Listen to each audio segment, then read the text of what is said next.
Is it possible to fly 100,000 miles in just 1 year?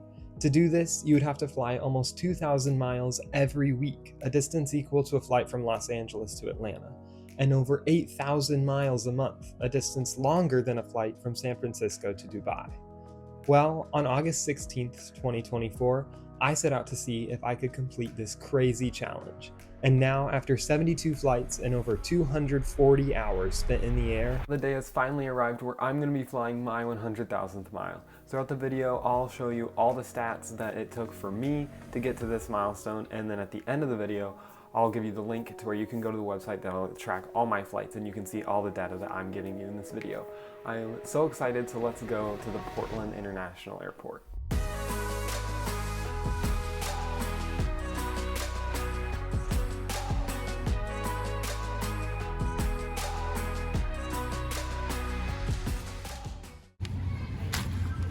After getting a bacon egg McBagel, I'm in the airport and my first flight is to Los Angeles today, and I have my seat already, 9F, which is a premium window and no one's in the middle, so it's gonna be a really nice flight, but I need to get over there because it leaves really soon.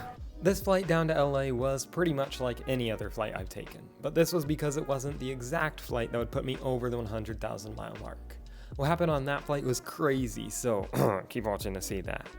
Anyways, on this flight, we took off, I read and looked out the window, and I was even able to see Crater Lake today.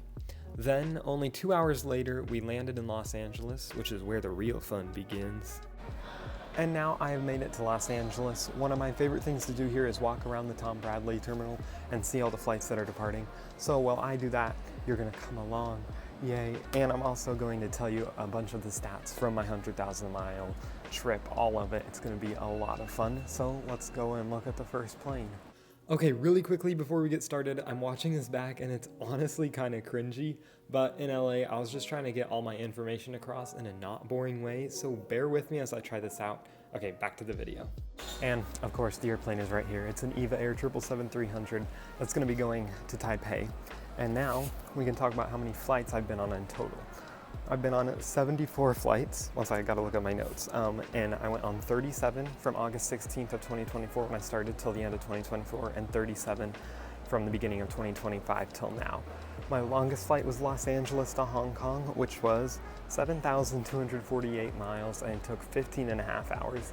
And my shortest flight was Petersburg to Wrangell, which was 31 miles and took only 11 minutes. And that was a China Eastern 777-300ER going off to Shanghai. Funny story, when I was trying to get to Singapore, I almost went to Shanghai with my mom and then flew on China Eastern down to Singapore. But the day we were supposed to leave, we realized we were supposed to have visas, and so we didn't go that day, obviously. So the airlines I have flown, other than that one, I've flown 8 airlines. The top one is Alaska, obviously, and I've flown them 53 times, and then I've flown United 9 times and Hawaiian 5 times. And that was an LL 787 going off to Tel Aviv. That's an airport I've never been to, but airports I have been to, like that sneaky transition. I've been to 34 airports in total on this trip. My top one was Portland, obviously my home airport, where I've been 42 times, and Seattle was my next, where I've been to 30 times. And then Anchorage, Anchorage was my next one, where I've been to it 6 times.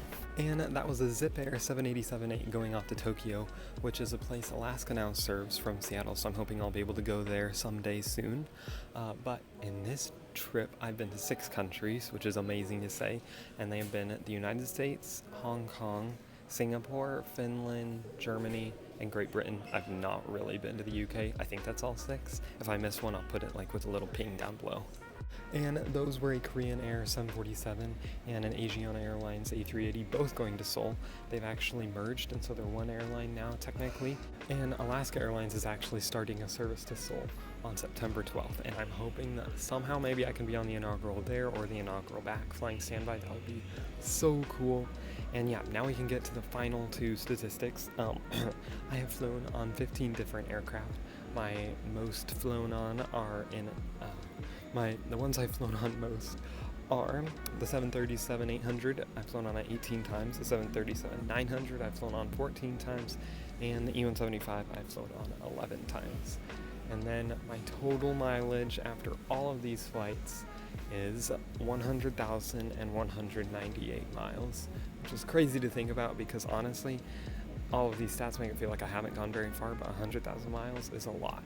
And if you keep watching till the end of the video, I'll give you the website where you can track all of my flights and see my mileage continue to add up. But for now, let's go to my next flight, which is on Southwest, and it is Los Angeles to Tucson.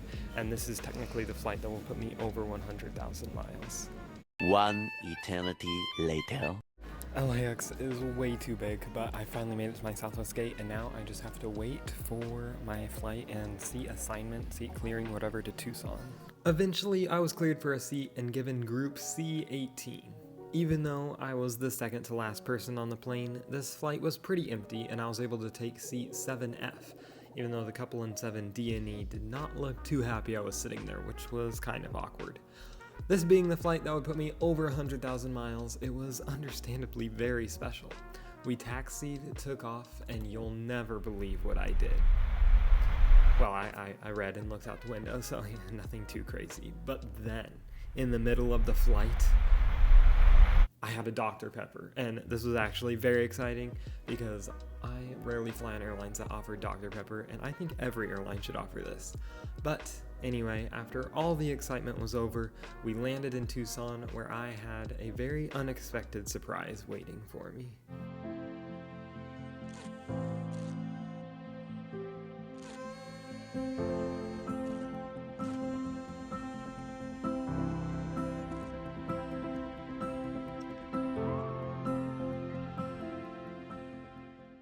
You guys, my family had shown up at the airport to celebrate my milestone, which was a total surprise. I was only hoping for an 84-cent pie from Walmart, but they also got me a balloon, a stuffed bear, who I named Hundo, and a super cool poster, proving that I have the best subscribers in the world because, to be honest, most of them are family. Thank you all so much for being here for this series and even watching any of my videos in the first place, and I can't wait to show you guys what plans I have next. See you in the next video.